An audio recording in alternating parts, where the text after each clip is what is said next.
Hello everyone, welcome back to day 2 of the 94 3.4 swap. Swapping a 3.4 into this 94 3.0 5-speed.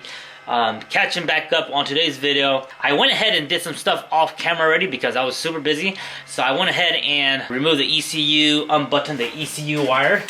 So this through the the firewall. So I got that removed already. I chopped off the catalytic converter and I removed the whole exhaust system already.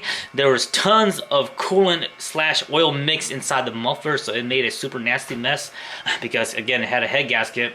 I went ahead and deleted the sway bar, removed the sway bar just to make more room and less stuff like that. The only thing that I have to do now is remove the starter, or at least just because those are part of the bell housing bolts. But I basically just have to remove the bell housing bolts and then remove the engine mounts, and then pretty much it. That's all underground stuff, so I'm not gonna film any of that stuff. I'm not gonna film myself crawling underground because those bell housing bolts, they're PITA to get to. They're kind of, but they're not that bad. The secret to getting to those guys are the 14 and 17. So there's 14 mils and 17 mils. You gotta have swivels. These swivel heads are what's gonna help you. Swivel heads and have long extensions, and you might have to use a breaker bar. So I'm gonna use long extension. The way I do it, I use long extension, like 2.5 to 3 feet extension with my electric impact drill. I use the Cobalt. And I have the Milwaukee, I have the DeWalt, and then I also have my nice Milwaukee ratchet. Those are all the power tools that I have. And again, I might not film too much on this vlog, but you guys get the point. I already went ahead and sold the AFM, or not the AFM, the whole airbox system. Somebody downstate, one of my followers downstate wanted that, so shout out for him for helping supporting these kind of hobbies. Bad hobbies, bad addiction. So he bought that already. So if you guys need other parts, let me know. So I sold that already, and then also earlier today somebody came by and bought the topper. So I went ahead and sold the topper. I was trying to get at least 1,000 for it because it was a really good condition topper, but I ended up just selling it for 500 bucks just to get it out of here. So now I have more room to just do stuff. Now I love that topper because it is the perfect fitment, but again, I don't see myself using it. I don't need that. I want my truck to be open so I can carry truck stuff. I just noticed that right there. I'll go ahead and fix that later. These are the things that I'm keeping: the radiator shroud, fan, and the fan clutch, and this is the skid plate, and then the coolant bottle, and then right here I have it zipped up, but that's the oil pressure sending unit. You have to use this one. And then that's the banjo bolt for the power steering.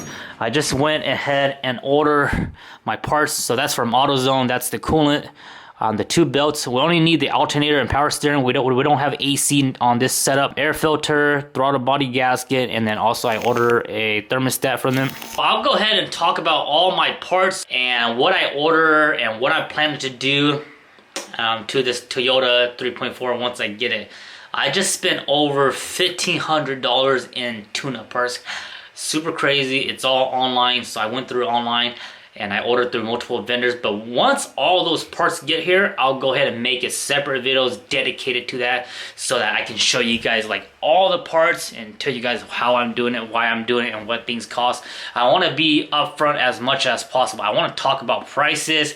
I want to show you guys what I'm doing, what kind of deals I'm doing, so that you guys know what it's going to cost to get you guys on the 3.4 game. Now, I'll be honest, this whole setup has been pretty amazing because the 3.4 engine that I'm getting is a nice setup. Once I get the 3.4 engine, I'll talk more about that, how much I'm gonna pay for it. And then I also have the nice things that I have a few Toyota gearhead in town that are really well known for doing this. So I have another guy where I'm getting my 3.4 from. He does 3.4 swaps, so he knows what parts I need.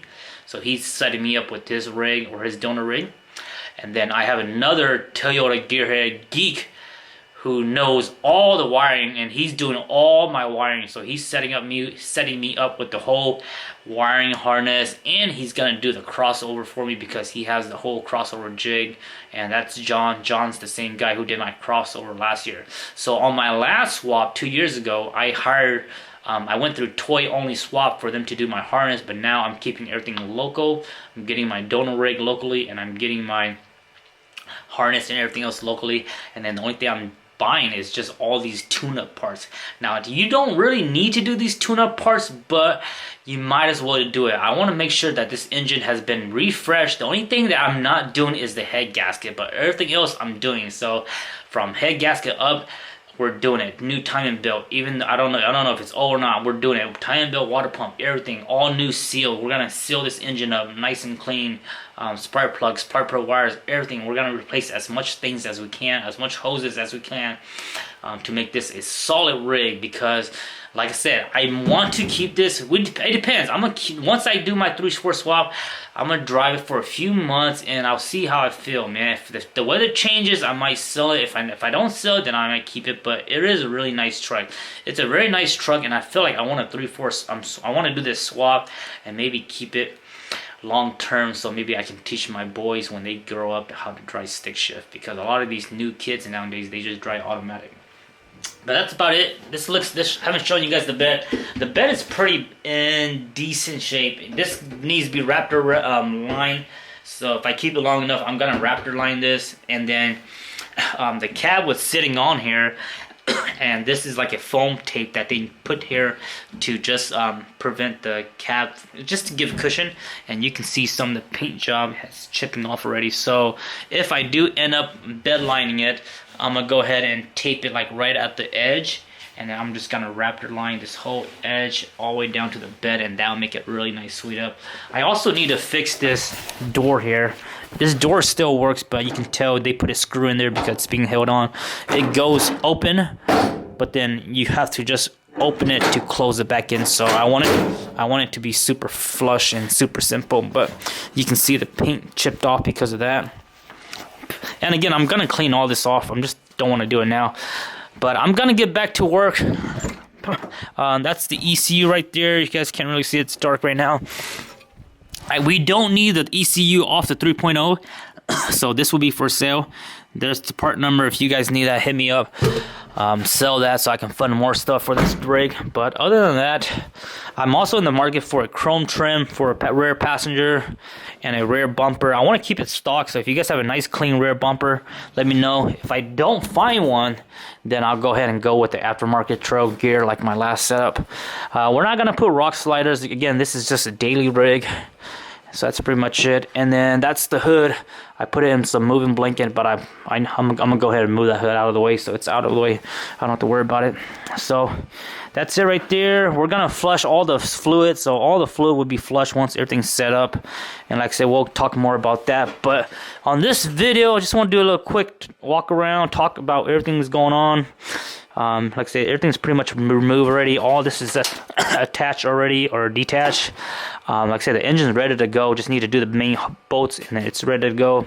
So this right here, you can see we cut it right here. So this goes down to the transmission, speed sensor, 4x4.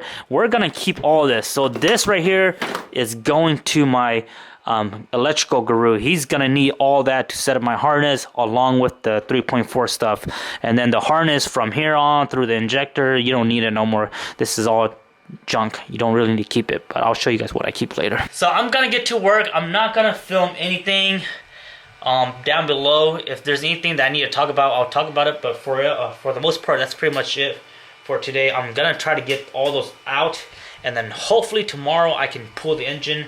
It's gonna get late already by the time I'm done with that, so hopefully I can get all this pulled out, and then tomorrow I'm gonna have to back up this truck like 3 or 4 feet, and then we'll hoist it out. And then once I hoist it out, I gotta push my truck all the way out to the driveway so I can get this 3.0 out of here, and then wait till I get my 3.4, put my 3.4 in, bring my 3.4 into the garage, fix the 3.4, and then push my truck back in. I was debating on parking my truck front facing, you know, where if I was to do it the other way, the front will be facing towards the garage, and when I pull the engine, I don't need to back up the truck. I can just pull it from the outside. I thought about doing it that way, but then I decided against it because I wanted the truck facing this way with my stand and stuff like that, and it's not a big deal pushing it out and pushing it in. I'll try and use my winch on my Land Cruiser to help me do that. Or if anybody wants to come over and give me some manpower, that'd be the way to go. But I like it the way it is right here. It's nice and close to all my tools. I can pull things easier. If it was on the other side, it's just more of a hassle. So I like the way it's set up right now. And yesterday we didn't have this light right here, so I went ahead and add this light right here because there was like no light on the engine bay, so this light here really helps on the engine bay. So let me get to work and I'll keep you guys posted on what. That took me about 15 minutes to get all the bell housing bolts. Definitely have your 14, 17, and like I said, about 3 feet of extension. You only need 3 feet of extension for the one that's all the way on the top on the driver, and then about 2 feet for the rest of it. The one that I think that's the hardest is actually the 14 that goes on the starter and then goes this way. So I haven't taken that one out yet, so I gotta go figure that one out. You have to you gotta have small hands and really dig in there. I think that 14 is actually way more harder than all of it. Once I get that 14 starter, that's the last of the bell housing, and then I just gotta do all the engine mounts, and then this thing will come out with the power of a hoist. So let me get back to that. Oh, let's see what kind of music NuttyNu has. Woo! Gotta have some fun. For that last starter bolt, 14 mil, and I never found this spot, but if you go right through here, long extension, you can get right to it with the swivel at the end of it, and then we're just gonna go ahead and shoot it. So, man, it's so nice to have a garage now. So we're just gonna take the gun.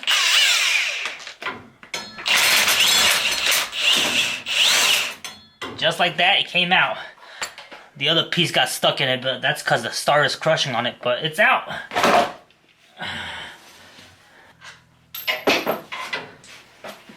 So that's the 14 right there. And you gotta have these swivel, man. 14, and at least, if you don't buy a kit of swivel, at least get a 14 and a 17. So useful. You might as well get a 12 while you're at it. Very productive day today. Got rid of the topper, sold some parts to fund more parts. We got everything done. All the bolts are out. Engine bolts are out. Literally, I can pull this motor right now, but it's time for daddy duties. Right now, I'm draining the differential. The front diff, we're going to do the ADD mod delete, the full dry ADD dot. So I'm draining the front diff, let that drain overnight. Tomorrow will be the big day, or the next time I work on this will be the big day. We're going to go ahead and yank out this 3.0. And that's pretty much it for this vlog here. I'll update you guys on the next video. If you guys enjoy, make sure you guys follow this. I made a new playlist, which is the red 94 3.4 swap. So if you guys enjoy this, watch this playlist or save this playlist, and you'll guys see all the update videos, and also follow the Instagram for more stuff. But that's it right there. That's a 3.0.